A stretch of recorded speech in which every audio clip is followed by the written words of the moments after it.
Hey, so yes, as you will have guessed by now, a few weeks ago I visited Paris, France for a few days with a friend of mine. We had a lovely and safe time, but it was way too hot for that upbeat stock music in the beginning of the video, so let's go for something slower. Much better. Though we saw virtually every sight there is to see when it's someone's first time in Paris, I was too busy enjoying it and living in the moment, so I hardly filmed any of that. But I did document all of the bookshops we visited, and I'll be showing you those along with the books that we bought in each of them. The first bookshop we went to was Présence Africaine. It is located in the Quartier Latin and specializes in African literature. Now, this bookshop actually has a really interesting history to it since it was born out of the 20th century Pan-Africanist movement. Présence Africaine, founded in 1947 by Senegalese writer Alioune Diop, initially was a highly influential quarterly journal focusing on African voices in politics, philosophy, literature, and the arts. And 2 years later, the Présence Africaine publishing house and the bookshop that you see here were opened. The first book I got here is Ecology de Colonia, Penser l'écologie depuis le monde caribéen by Malcolm Ferdinand, who's a professor in environmental engineering.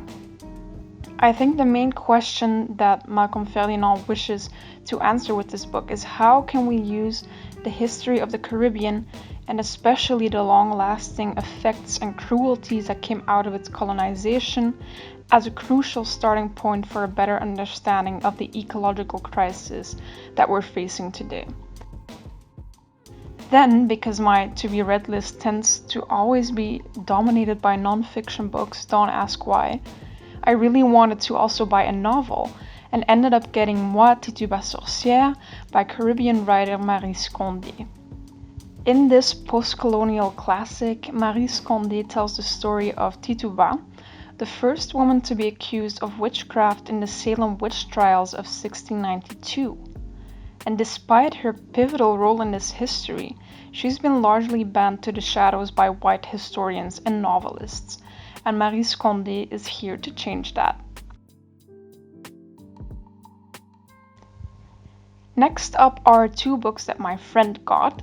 The first being Les Arabes, les femmes, la liberté by Sophie Bessis, and the second being Perdu by Fanta Touré, which is one of the books that is published by Présence Africaine themselves.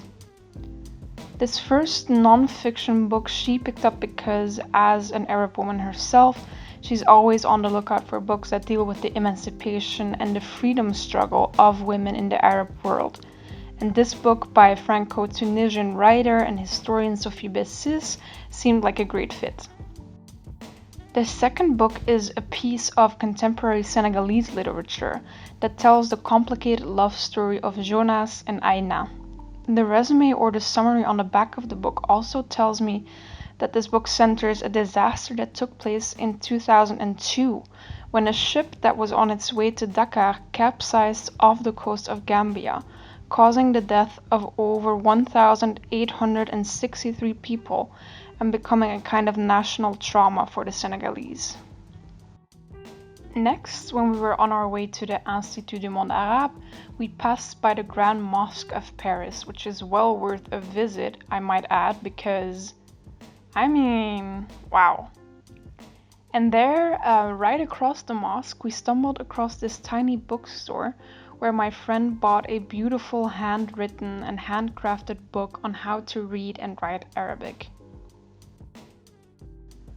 We then arrived at the Institut du Monde Arabe, and after visiting the museum, we also checked out their bookstore.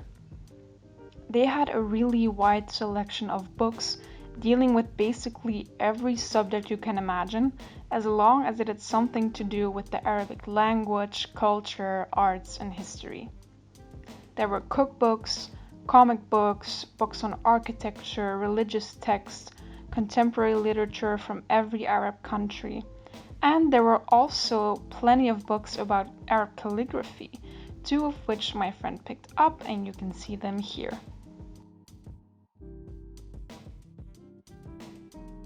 The last bookshop we visited was Len Mo à la bouche.